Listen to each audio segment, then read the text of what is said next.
The models that are used to determine the effects of radiation always concentrate on cancer and leukemia.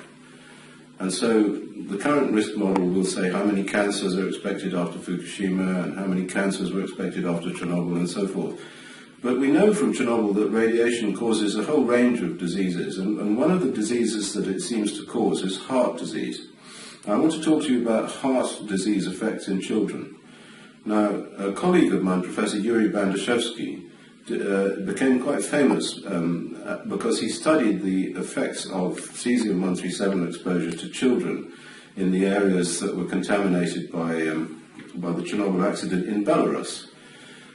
He discovered, in the late 90s, that the children who were contaminated to the extent of having only 20 to 30 becquerels per kilogram, which is not very much, of cesium-137, were suffering cardiac arrhythmias, the heart wasn't beating properly, and they were suffering heart attacks and dying. It was a very serious matter.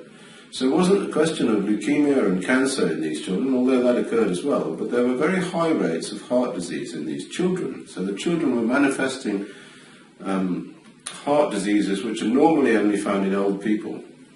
And this got me thinking about how this could be at what appears to be quite a low level of contamination.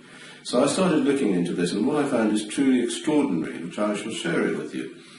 The heart of a child is at the age of about 2 to 5 is about this size, and at the age of about 10 it's about this size. And we know from measurements that have been made how many cells there are in the heart of a child.